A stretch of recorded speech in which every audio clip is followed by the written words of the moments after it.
Okay, thank you very much, Cécile.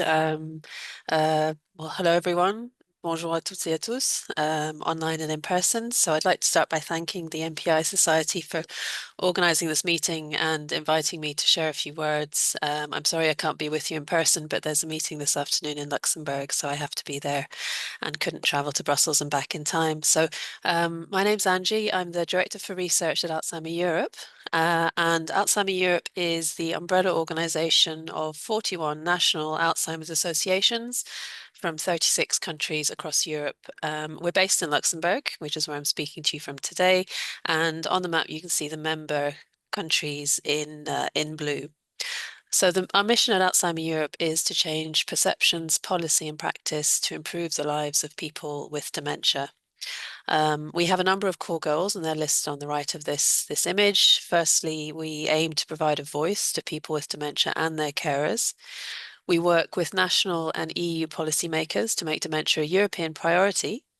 And we work every day to change perceptions and combat stigma, which can blight the everyday lives of people who are affected by dementia. And by that, I mean people who are living with different forms of dementia, but also their families and caregivers. We work to raise awareness of brain health, the importance of brain health, and the potential for dementia prevention. And we strengthen the European dementia movement through some of our capacity building work with our national member associations and through collaborative actions. And we also do a lot of work on supporting dementia research. And actually, that's a lot of the work that I do as Director for Research. So I mentioned that we work together with our national member associations, and I thought it'd be really important, really just to show some of them in this slide. So here you can see some of our member associations representatives, from those associations when we met together in Bucharest at our annual conference in 2022. And I also really wanted to highlight our two working groups. So we have the European Working Group of People with Dementia. These are people who are living with different types of dementia from different countries. They're nominated by our National Alzheimer's Association. So they cover a really broad range of experiences, cultures, geographies, etc. That group was established in 2012 and currently involves 15 individuals who are living with different types of dementia, supported by family members and caregivers.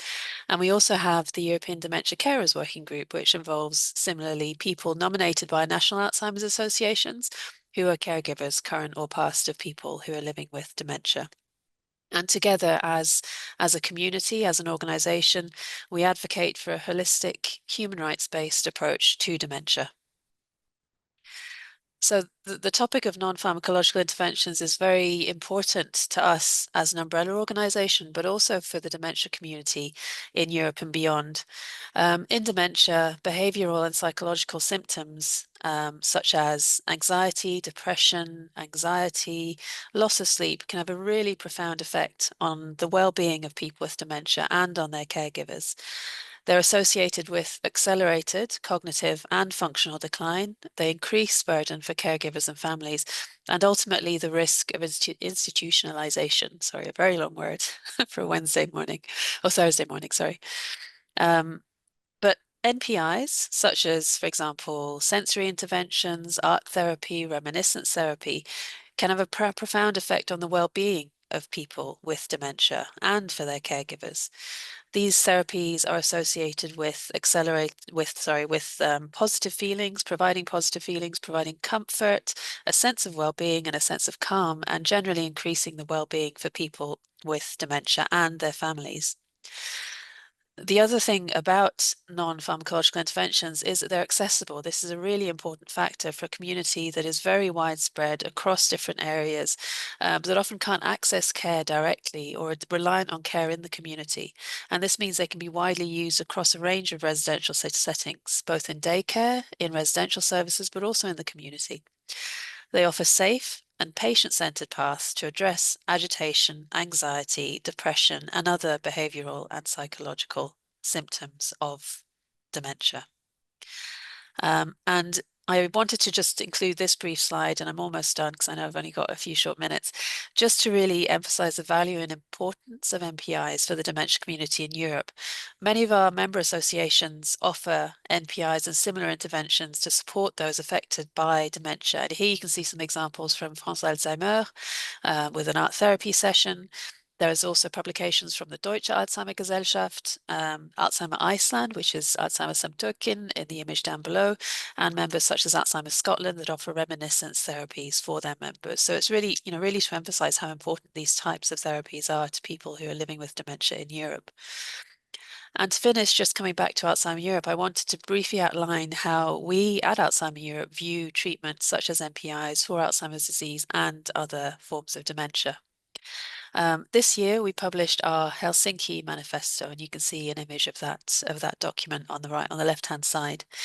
I've highlighted some text from the manifesto, which lays the foundation of our campaigning activities to 2029, as well as a recent position paper that we published on some new therapies, new medical therapies, interventional pharmaceutical therapies for Alzheimer's disease. In brief, we'd like to reiterate that Alzheimer Europe is committed to a holistic approach to dementia, where medical therapies, such as the new anti-amyloid therapies and other symptomatic therapies, are included alongside other therapies, support and care, including non-pharmacological therapies. Importantly, we believe that financing access to novel drugs and others should not impact the coverage of symptomatic and non-pharmacological treatments for dementia, which are hugely valued by the dementia community. And finally, we're advocating for continued research into a diverse range of treatment options, including non-pharmacological therapies and treatments for people in the more advanced stages of dementia. Thank you very much for listening, and I look forward to continuing the conversation online.